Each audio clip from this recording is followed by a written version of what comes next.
Now, remember how we said, maybe it's the space, right? Maybe space is the part that's holding all the information. Maybe space, and this is certainly how I was starting to think, maybe space leaks a little bit of energy on the radiative side, and that's what we call the material world. But if that was true, if space is the thing that connects all things from infinitely big to infinitely small, then space would have to be infinitely dense. Wouldn't it? Well, is that true? I mean, doesn't seem like it. So I started to study more. And then I realized, and certainly at the time, now it's becoming more known, more popular, but at the time, something very, very dramatic had been swept under the carpet by physicists. That is that when we start looking at the quantum level, at the space inside the atom, that space is not empty, but is fluctuating at really, really high velocity, at really, really high density, like a lot of energy. It's not empty at all, it's a lot of vibration. When they try to calculate how much vibration is present in the vacuum inside the atom, this is what they found. Present-day quantum field theory gets rid by renormalization process. Renormalization, that's what they tried to do to me at school. Process of an energy density in the vacuum that would formerly be infinite. Let me say that again. An energy density in the vacuum that would formerly be infinite if not removed by renormalization. Right. So that means that the equations themselves showed that the vacuum density at the atomic level in the molecules and the atom are infinitely dense. That's exactly what I had predicted just using fundamental logic. You all following this? Space is not empty, it's infinitely dense. But because it's infinitely dense, then everything cancels out and it looks to you like nothing. Infinite mass. Meanwhile, we're floating in this. That would mean there's infinite amount of energy in the vacuum, and we've got a whole bunch of people on this planet going, dude, there's not enough energy for everybody. What are we gonna do? We got a war for it. Right?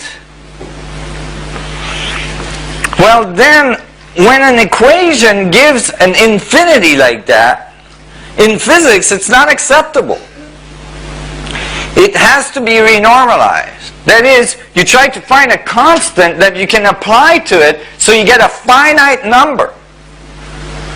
So in this case, and they did that to quantum theory in another way as well, they use this constant. It's called a Planck's distance.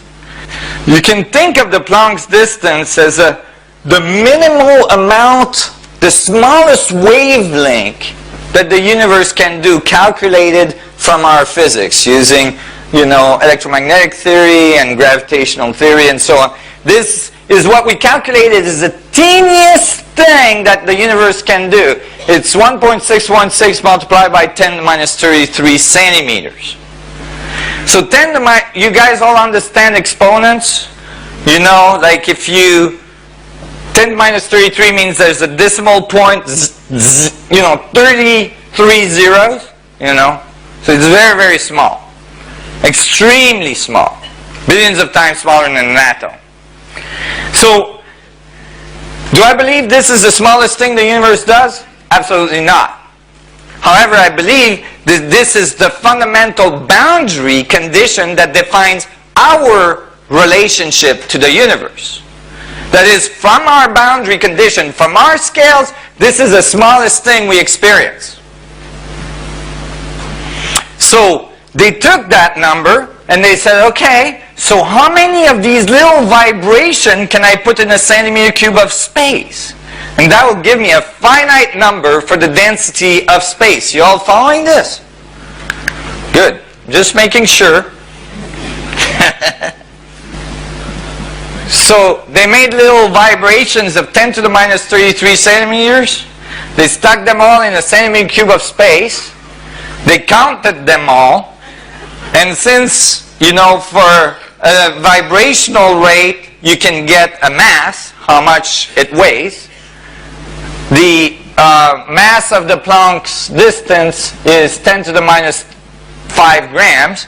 Then they added all the mass and got a density equation for the density of the vacuum. You all followed this? So this means that the vacuum, it has a density of energy of 10 to the 93 grams per centimeter cube. Yeah, that's what I thought. Now you gotta understand, 10 to the 93 is like a 10 with 92 zeros following it, right? Now you all notice in your bank account when you add a zero, things like, you know, improve very rapidly. You know, you got like 5 zeros and you add another one, it's like, oh yeah, this is good. Yeah, you know. Then you add another, oh yeah, I like it. Well, that's good. Keep going. Then you add another one, oh yeah, now I'm feeling good, right? So, imagine you got 50 zeros and you're still adding. So, imagine you got 50 zeros and you're still adding. So how dense is that? Let me give you an example. Yeah, I'm getting there.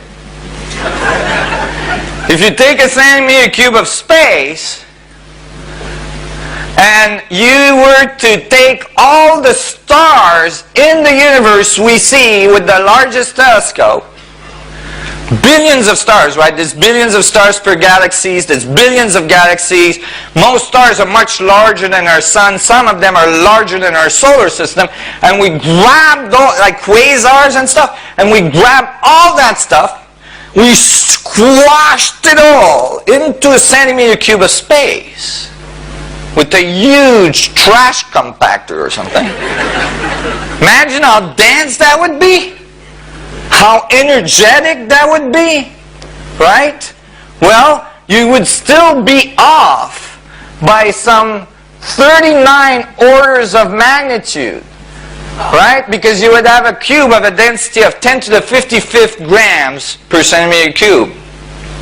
So you'd be off by 39. You still need to add 39 zeros to get to the density of the vacuum, which is formally infinite, right?